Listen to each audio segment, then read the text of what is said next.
আসসালামু আলাইকুম। আপনাদের সাথে আছে আমি জুবায়ের হাসান। ইরান যুক্তরাষ্ট্র যুদ্ধে পাকিস্তানের ভূমিকা নিয়ে এটা বিশ্বব্যাপী একটা আলোচনা চলছে এবং সর্বত্র আলোচনা চলছে যে পাকিস্তান কী ধরনের ভূমিকা নিতে যাচ্ছে বা নিতে পারে। তো অনেকের ধারণা যে পাকিস্তান সৌদি আরবের কথা মতো শেষ পর্যন্ত ইরানের বিরুদ্ধে যুদ্ধে নামবে। তো এর কারণ একটা রয়েছে, তারা যে যুক্তিটা দিচ্ছেন সেটা হচ্ছে গত সেপ্টেম্বরে পাকিস্তান এবং সৌদি আরবের মধ্যে একটা প্রতিরক্ষা চুক্তি স্বাক্ষরিত হয়েছে। তো যাতে বলা হয় যে এক দেশ আক্রান্ত হলে আরেক দেশ আক্রান্ত বলে গণ্য করা হবে। তো যদিও এই চুক্তির যে বিস্তারিত কী রয়েছে সেটা জনগণ জানে না এবং আরও অনেকেই জানে না। তো এটা জানে শুধু এই পাকিস্তানের সেনাপ্রধান এবং পাকিস্তানের প্রধানমন্ত্রী এবং পাকিস্তানের যারা শাসক গোষ্ঠীর যারা কাছের লোকেরা রয়েছে তারা এটা জানে। তো এই চুক্তিটি পাকিস্তানের পার্লামেন্টেও আলোচনা হয়নি। তো হঠাৎ করেই এটা রিয়াদে চলে যান এই পাকিস্তানের প্রধানমন্ত্রী এবং পাকিস্তানের সেনাপ্রধান, তারা যে চুক্তি স্বাক্ষর করেন এবং তারপরে এটা ঢাকঢোল পিটিয়ে এটার একটা ঘোষণা দেওয়া হয়। তো তখন এই চুক্তির ব্যাপারে অনেকেই সন্দেহ করেছিলেন যে এই চুক্তিটি মার্কিন যুক্তরাষ্ট্রের ইশারায় করা হয়েছে এবং এই চুক্তিটাই এখন পাকিস্তান এই চুক্তিটা নিয়ে সৌদি আরবের সাথে যে প্রতিরক্ষা চুক্তি করেছে সেটা নিয়ে একটা বেকায়দায় পড়েছে। তো এই চুক্তি ছাড়াও পাকিস্তান সৌদি আরবের উপর আর্থিকভাবে নির্ভরশীল। পাকিস্তানের বৈদেশিক মুদ্রার রিজার্ভ খুবই কম, এখন সেটা মাত্র $21 বিলিয়ন কাছাকাছি, এর কিছু বেশি বা কিছু কম হবে। তো এই এত কম পরিমাণ যে ফরেন রিজার্ভ রয়েছে, ফরেন কারেন্সি রিজার্ভ রয়েছে পাকিস্তানের, এটা দিয়ে পাকিস্তানের আমদানি ব্যয়টা মেটানো প্রায় অসম্ভব ব্যাপার। এজন্য সৌদি আরব এই পাকিস্তানের বাকিতে তেল বিক্রি করে এবং কিছুটা ছাড় মূল্য দিয়েও বিক্রি করে। তো এছাড়া ওই যেটা 21 বিলিয়ন মার্কিন ডলারের যে একটা ফরেন কারেন্সি রিজার্ভ রয়েছে, সেখানেও কয়েক বিলিয়ন ডলার সৌদি আরব বিনা সুদে জমা রেখেছে যাতে এটা আর কমে না আসে পাকিস্তানের ফরেন কারেন্সি রিজার্ভটা। তো এভাবে পাকিস্তান সৌদি আরবের কথা শুনতে বাধ্য আর্থিক কারণেই। তো আরও একটা দেখা যাচ্ছে যে পাকিস্তানের সাথে এইভাবে আরব আমিরাতেরও আর্থিক একটা সম্পর্ক রয়েছে এবং আরব আমিরাতও সৌদি আরবের মতো পাকিস্তানকে সুবিধা দিয়ে থাকে আর্থিক। তো সে কারণে আরব আমিরাতের কথাও আমলে নিতে বাধ্য পাকিস্তান। তো যাই হোক, এই ইরান যুক্তরাষ্ট্র এই যুদ্ধে পাকিস্তানের ভূমিকা কী হবে এ সম্পর্কে দ্বিতীয় আরেকটি ধারণা রয়েছে লোকজনের মধ্যে এবং বিভিন্ন আন্তর্জাতিক যারা বিশেষজ্ঞ রয়েছেন তাদের মধ্যে। তো সেটা হচ্ছে যে পাকিস্তান যুক্তরাষ্ট্রের কথা অনুযায়ী তার দেশের যে বেলুচিস্তান সীমান্ত যে প্রদেশটা রয়েছে সেদিক দিয়ে মার্কিন সৈন্যকে ইরানে ঢোকার পাকিস্তান অনুমতি দিতে পারে, বা পাকিস্তানের এই এলাকাগুলোকে ব্যবহার করে মার্কিন যুক্তরাষ্ট্র ইরানের উপরে হামলা চালাতে পারে। তো এখন কেন পাকিস্তান এই মার্কিন যুক্তরাষ্ট্রের কথা শুনবে, তার পেছনেও কতগুলো যুক্তি রয়েছে, কারণ রয়েছে। এবং এটার বড় একটা কারণ হলো যে বর্তমানের এই পাকিস্তানের শাসক গোষ্ঠী, যিনি ডিফ্যাক্টো লিডার পাকিস্তানের এখন নওয়াজ শরীফ, এছাড়া তার ভাই প্রধানমন্ত্রী শাহবাজ শরীফ, তার কন্যা পাঞ্জাবের মুখ্যমন্ত্রী মরিয়ম নওয়াজ, এভাবে পুরো শরীফ পরিবার, এবং এদিকে প্রেসিডেন্ট আসিফ আলী জারদারি এবং তার পুত্র দেলওয়াল ভুট্টো, এভাবে জারদারি পরিবার, এবং পাকিস্তানের যে ডিফেক্টো শাসক রয়েছেন ফিল্ড মার্শাল আসিফ মনির, এই পুরো চক্রটাই আসলে মার্কিন যুক্তরাষ্ট্রের মদতপুষ্ট হয়ে ক্ষমতা দখল করে বসে আছে। তো 2022 সালে এদেরই ষড়যন্ত্রে বাইডেন প্রশাসন ইমরান খানকে উৎখাত করেছিল। এরপরে আমরা দেখতে পেলাম যে 2024 সালের 8 ফেব্রুয়ারি একটা নির্বাচনের ফলাফলটা হাইজ্যাক করে ইমরান খানের পিটিআই দলকে হারিয়ে দেওয়া হলো এবং এরা ক্ষমতায় বসে গেল। তো এখন দেশের অভ্যন্তরে, পাকিস্তানের অভ্যন্তরে এই বর্তমান শাসক গোষ্ঠীর কোনো গ্রহণযোগ্যতা নাই, জনপ্রিয়তা নাই। তারা যে কাজই করুক না কেন জনগণ এটা সন্দেহ এবং সমালোচনার দৃষ্টিতে দেখে। এমনকি আন্তর্জাতিক অঙ্গনেও এই পাকিস্তানের এই শাসক গোষ্ঠীর যে সমর্থনটা এটাও নাই বা গ্রহণযোগ্যতা নাই। তো কারণ হচ্ছে যে দেশে বিদেশে সবাই জানে যে এই শরীফ পরিবার বা জারদারি পরিবার তারা দুর্নীতিতে তাদের আকণ্ঠ নিমজ্জিত তারা। এবং এই পাক সেনাপ্রধান ফিল্ড মার্শাল আসিফ মনির গত 3 বছরে পাকিস্তানের অভ্যন্তরে বেশ কয়েকটি বড় ধরনের অভিযান চালিয়ে বিপুল সংখ্যক বেসামরিক লোকজনকে হত্যা করেছেন, যেগুলোকে গণহত্যার সাথে তুলনা করা যায়।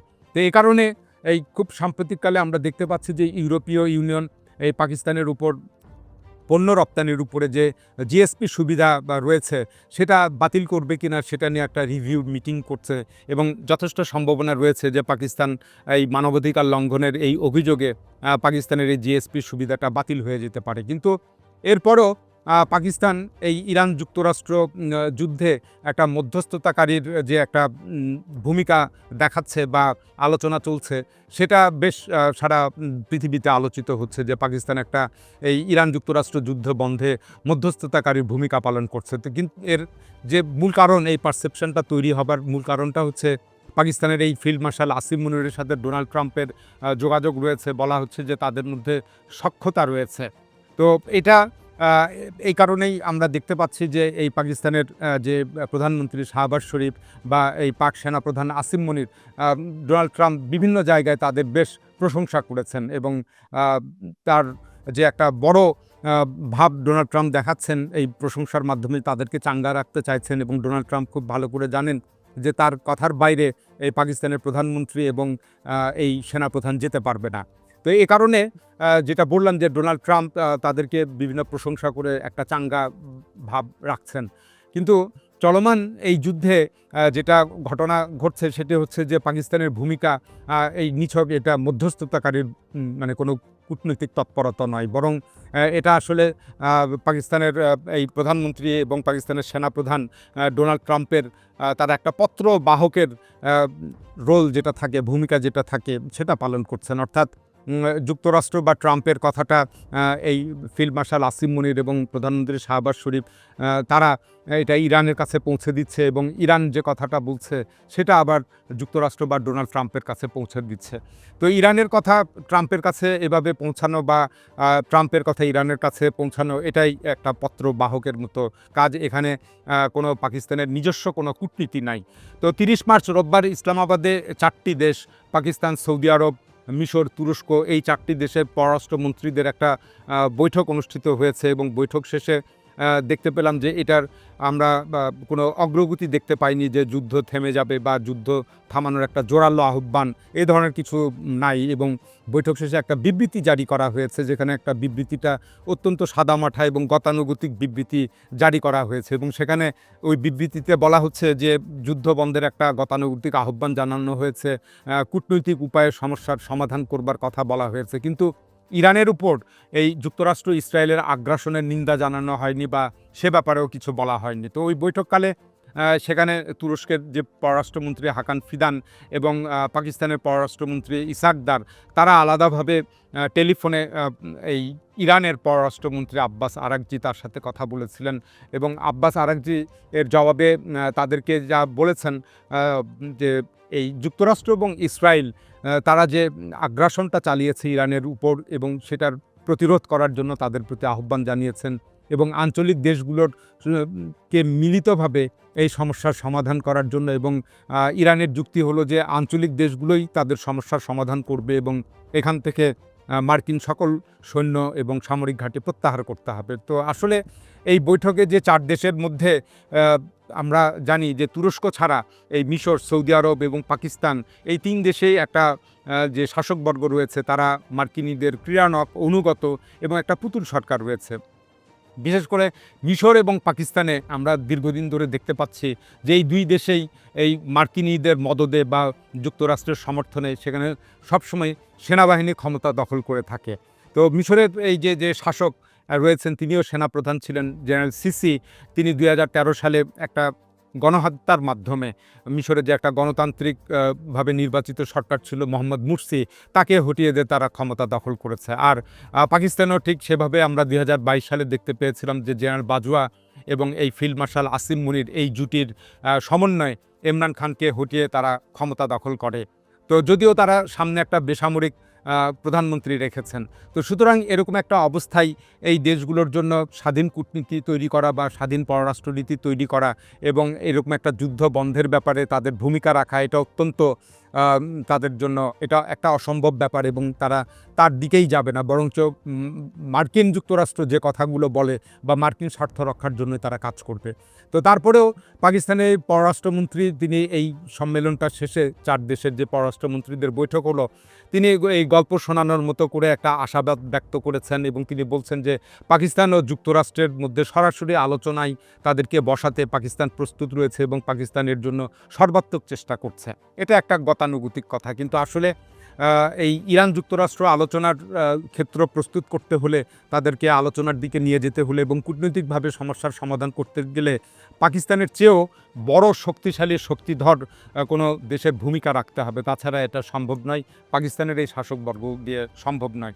তবে পাকিস্তানও সত্যিকার অর্থেই তারা একটা কার্যকরী বড় ভূমিকা রাখতে পারত ইরান যুক্তরাষ্ট্র যে যুদ্ধটা শুরু হয়েছে সেই যুদ্ধটা থামানোর ক্ষেত্রে, যদি শাসন ক্ষমতায় ইমরান খান এখনও বহাল থাকতেন, বা ইমরান খান অন্তত যদি তিনি মুক্ত অবস্থায় থাকতেন, তিনি যদি রাজনীতি করতে পারতেন। এর কারণ হলো যে ইমরান খান শুধু পাকিস্তানের নেতা নন, বা তিনি কোনো আঞ্চলিক নেতাও নন, বরঞ্চ ইমরান খান কিন্তু একটা বড় বিশ্ব নেতা, এবং যাকে পৃথিবীর প্রায় 50 বছর ধরে ইমরান খানকে চেনে, এবং ইমরান খানের একটা তুমুল জনপ্রিয়তা রয়েছে। এবং সারা বিশ্বে দ্বিতীয় আর কোনো ব্যক্তি এরকম বা পলিটিক্যাল সেলিব্রিটি নাই যিনি এই 50 বছর যাবৎ এভাবে একটা জনপ্রিয়তার শীর্ষে সারা পৃথিবীব্যাপী পরিচিত এবং জনপ্রিয়। তো এখন এই যেটা আমরা দেখতে পেয়েছিলাম যে 2018 সালের মধ্যভাগ থেকে 2022 সালের এপ্রিল পর্যন্ত এই প্রায় 3.5 বছর ইমরান খান যে ক্ষমতায় ছিলেন, তখন কিন্তু তিনি যে তার একটা বিশ্ব নেতার ভাবমূর্তি, সেটা কিন্তু তার এই প্রতিভাটার প্রমাণ পাওয়া গিয়েছিল, এবং তিনি এটা স্বাক্ষর রেখেছিলেন, এবং সবাই তাকে সে সময় মান্য করেছে যে তিনি একজন বিশ্ব নেতা। পশ্চিমা দেশগুলোতেও তিনি যেমন একটা গ্রহণযোগ্য ছিলেন, পূর্বের দেশগুলোতে অর্থাৎ ইস্ট এবং ওয়েস্ট এই উভয়ের কাছেই তিনি একজন গ্রহণযোগ্য এবং সমাদৃত রাজনৈতিক ব্যক্তিত্ব বা রাজনৈতিক রাষ্ট্রপ্রধান, এভাবে ইমরান খান একটা গ্রহণযোগ্য তৈরি করেছিলেন। এবং তিনি ইমরান খান ডোনাল্ড ট্রাম্প যখন প্রথম মেয়াদে ক্ষমতায় ছিলেন, ডোনাল্ড ট্রাম্পের সাথে বৈঠক করেছিলেন, প্রেসিডেন্ট পুতিনের সাথেও বৈঠক করেছিলেন, এবং ওই 2 বৈঠকে ইমরান খান বেশ তিনি মর্যাদার সাথে বৈঠক করেন, এবং একটা দৃঢ় চেতা একটা ভাব নিয়ে, এবং যেটা একটা রাষ্ট্রপ্রধান, স্বাধীন দেশের রাষ্ট্রপ্রধানদের হওয়া উচিত, সেটাই ইমরান খান সে ভাবমূর্তিটা তখন দেখিয়েছিলেন। তো সম্প্রতি ডোনাল্ড ট্রাম্প সৌদি আরবের এই যুবরাজকে যেভাবে একটা অশ্লীল ভাষায় অপমান করেছেন, তো এরকম কোনো ভাষা প্রয়োগ ইমরান খানের মতো কোনো ব্যক্তিত্বের বিরুদ্ধে করা, এটা ডোনাল্ড ট্রাম্প কল্পনাই করতে পারতেন না।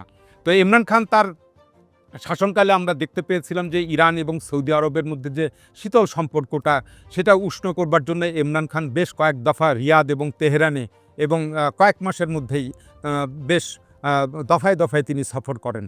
তো ইমরান খান এই ইমাম খামেনিরও ভীষণ ভক্ত ছিলেন, সে কারণে ইরানের কাছেও তিনি গ্রহণযোগ্য ছিলেন। অন্যদিকে আবার এই সাংবাদিক জামাল খাশোগি যখন হত্যা করে সৌদি যুবরাজ, তখন এই MBS বা মোহাম্মদ বিন সালমান তিনি সারা বিশ্বব্যাপী একঘরে হয়ে পড়েছিলেন। তখন কিন্তু ইমরান খান যে তাকে মানসিক সাপোর্ট দিয়েছিলেন, এবং তিনি এই সৌদি আরব সফর করেছিলেন। কিন্তু সেই MBS বা মোহাম্মদ বিন সালমান এখন সেই কৃতজ্ঞতাটা আর প্রকাশ করছেন না, বরং 2022 সালে ইমরান খানকে যখন মার্কিন প্ররোচনায় জেনারেল বাজওয়া ক্ষমতাচ্যুত করে, তখন সেখানেও সৌদি আরবের একটা সমর্থন ছিল, এবং একটা ইন্ধনও ছিল। এবং এই সৌদি যুবরাজ এবং এই আরব আমিরাতের বাদশাহ MBZ, যিনি এখন আরব আমিরাতের প্রেসিডেন্ট হয়েছেন, মোহাম্মদ বিন জায়েদ, এরা উভয়েই আমরা দেখতে পেয়েছিলাম যে 2016 সালে যখন এরদোগানকে উৎখাত করার জন্য একটা ব্যর্থ সেনা অভ্যুত্থান হয়েছিল, সেখানেও তারা সমর্থন দিয়েছিল। তো এই রাষ্ট্রগুলো সৌদি আরব এবং আরব আমিরাত, এরা চায় না যে বিশ্ব কোনো মুসলিম লিডার বিশ্ব নেতা হয়ে উঠুক। তো সৌদি আরব বা সৌদি যুবরাজ এই ইমরান খানের ওপর যে কারণে ক্ষিপ্ত হয়েছিলেন, সেটা একটা বড় একটা কারণ ছিল। কারণ হচ্ছে ইমরান খানের শাসনামলে এই পাকিস্তান, তুরস্ক, মালয়েশিয়া, ইরান, ইন্দোনেশিয়া, এরকম আরও মধ্য এশিয়ার দেশগুলোকে নিয়ে তারা একটা নন আরব কান্ট্রি যেগুলো আছে, তারা মিলে একটা প্যান ইসলামিক জোট, তারা আলাদা একটা মুসলিম ব্লক গঠন করতে চেয়েছিলেন, এবং এর উদ্যোগ নেওয়া হয়েছিল। কারণ হচ্ছে যে YC এবং আরব লীগ তারা ঠিকমতো মুসলিমদের স্বার্থ রক্ষার জন্য ভূমিকা নিতে পারছিল না। তো এই উদ্যোগটা তারা নিয়েছিল, এবং এই উপলক্ষে ইমরান খানের শাসন আমলে মালয়েশিয়ার কুয়ালালামপুরে একটা শীর্ষ সম্মেলনের আয়োজন করা হয়, এবং এর প্রধান যারা উদ্যোক্তা ছিলেন তার মধ্যে প্রেসিডেন্ট এরদোগান ছিলেন, মালয়েশিয়ার মাহাতির মোহাম্মদ ছিলেন, এবং ইমরান খান নিজেও ছিলেন।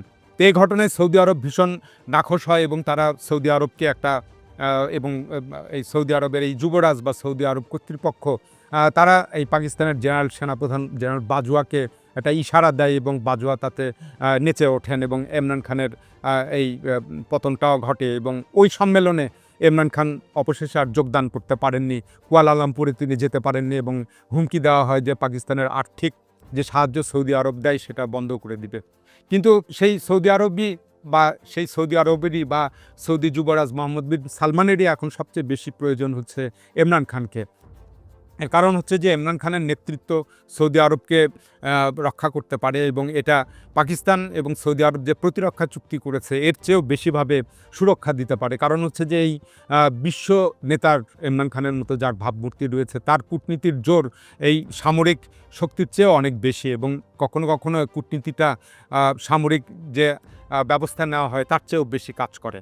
তো তাছাড়া এই পাকিস্তান সৌদি আরবকেই কতটুকু রক্ষা করতে পারবে বা সামরিক সাহায্য দিয়ে টিকিয়ে রাখতে পারবে এটা নিয়েও সন্দেহ রয়েছে। কারণ আমরা দেখতে পাচ্ছি যে ইরানের আক্রমণে মার্কিন যুক্তরাষ্ট্রের অত্যাধুনিক অস্ত্রগুলোই ইরানের কাছে তারা মার খাচ্ছে। সুতরাং পাকিস্তান যে তার আকাশ প্রতিরক্ষা ব্যবস্থা বা অন্য কোনো সামরিক সাহায্য দিয়ে সৌদি আরবকে টিকিয়ে রাখতে পারবে ঘটনাটা এমন না।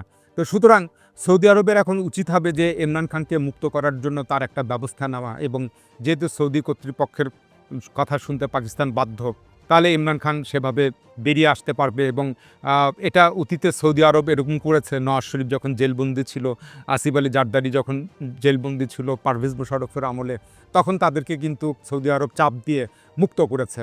তো ইমরান খানের প্রভাব ও গ্রহণযোগ্যতা ইউরোপের দেশগুলোতেও যেমন রয়েছে, আগেই বললাম, চীনে রয়েছে, আমেরিকা রাশিয়াতেও রয়েছে, তেমনি মুসলিম বিশ্বেও তার একটা বিরাট গ্রহণযোগ্যতা রয়েছে এবং দেশের অভ্যন্তরে তো তিনি বিরাট একটা হিরো। সুতরাং ইমরান খানই হতে পারেন এই যে সংঘাত মেটানোর একটা, তিনি সেতুবন্ধন হিসাবে একটা বড় ভূমিকা পালন করতে পারেন। বিশেষ করে বর্তমান যুগে বা বর্তমান বিশ্বের যে চলমান যে অস্থিরতা দেখা যাচ্ছে, তো বর্তমান বিশ্বের এরকম কোনো লিডার এখন বর্তমান নাই যে যিনি সবার কাছে গ্রহণযোগ্য। তো এভাবেই ইমরান খানকে এই কারণেই সারা পৃথিবীর জন্য এখন খুব বেশি প্রয়োজন। এখন এ পর্যন্তই। আল্লাহ হাফেজ।